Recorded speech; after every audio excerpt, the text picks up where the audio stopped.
300 बच्ची जो है वो बलूचिस्तान की वो तैयार की हो रही है खुदकश बम्बार के तौर पे। अच्छा। तो उसको क्यों नहीं देखा गया? यानी 300 बच्चियों का अगवा हो जाना या लापता हो जाना जिनकी रिपोर्ट भी है और आपको मिल चुकी है, तो क्या इसके ऊपर होश के नाखून नहीं लिए गए कि यहाँ पर हुकूमतों के कान खड़े नहीं हुए कि वो 300 बच्ची आखिर क्या वजह थी? अस्सलाम वालेकुम नाज़रीन, मोहम्मद कज़ाफ़ी हूं। तो फिर हाजिर है नया दौर के प्लेटफॉर्म से। नाज़रीन, हमारे साथ आलिया कामरान जो नेशनल असम्बली की मेंबर हैं और JUI की सीनियर रहनुमा हैं, इनसे हम पूछते हैं कि मैम ये जो बलूचिस्तान वाला इवेंट भी देखा आपने, किस तरह देखती हैं, किस तरह ये दहशतगर्दी ख़त्म होगी, क्यों ये इस तरह BLA जैसी जो तंजीम है ये इस तरह मुल्क के साथ जो कर रही हैं, कैसे देखती हैं? देखें, ये आज एकदम से तो हालात नहीं खराब हुए, ये चुप हो रहा था। ये कुकर की सीटी काफ़ी देर से जो है बोल रही थी और पहले भी हालात इस तरह से ख़राब रहे।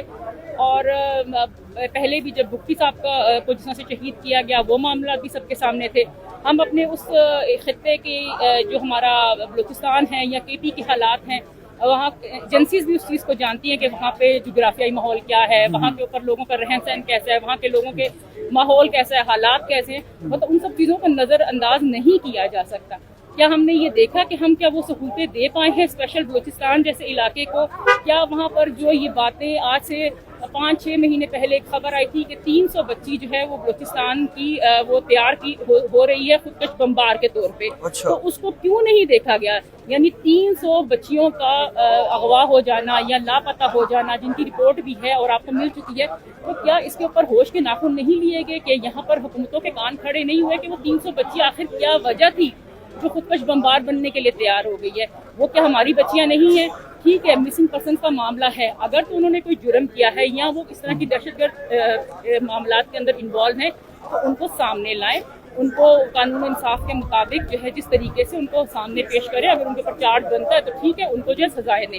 ये नहीं हो सकता कि उनको आप लापता कर दें और फिर जो है बेचारे उनके माँ बाप जो हैं वो इस नीच के ऊपर पहुँच जाए। तो बात ये है कि अभी भी इस मसले का हल यही है कि मिल के बैठें, वो वसाइल जो लोगों के अपने हैं वो उनके हवाले करें, उनको भी उसी तरह से इस मुल्क का शहरी समझे, उनको उसी तरह से तरक्की के मौके दें, क्योंकि वो भी हमारे बच्चे हैं जो जाके ऊपर पहाड़ों पे बैठ गए हैं, वो भी वो मुसलमान हैं, वो भी पाकिस्तानी हैं। तो ये कोशिश करनी चाहिए और मेरे ख्याल में इस मसले का हल इसी तरह से निकल सकता है कि अगर हम अपने सूबे को गंवाना नहीं चाहते। आप क्या समझती हैं, कौन है BLA जैसी तंजीम के पीछे, कौन इनको हवा दे रहा है पीछे से बैठ के जो इस तरह के बड़े दहशतगर्द हमले कर रहे हैं? देखिए, जाहिर बात है कि आप जब एक मतलब आप छोटी सी मिसाल ले लें, आपकी फैमिली का एक आप उठा के देख लें, ज्वाइंट फैमिली सिस्टम के अंदर बाज़ औक़ात बच्चों को भड़काने वाले आपके अपना जिसको शरीका कहते हैं वही लोग होते हैं या आपके हमसाए होते हैं जो बच्चों को माँ बाप से जो है बदगुमान करते हैं कि आपको उस तरह से चीज़ नहीं दी जा रही। तो कुछ चीज़ें माँ बाप की भी गलती होती है जो उस तरह से प्रॉपर बच्चे को नहीं अटेंड कर पा रहे। तो अगर एक कमज़ोर बच्चा है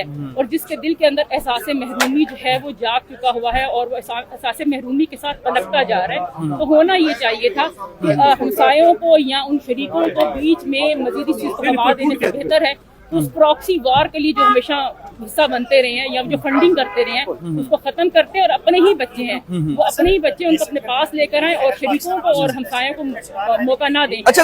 उनको जो है ना बढ़ाएं।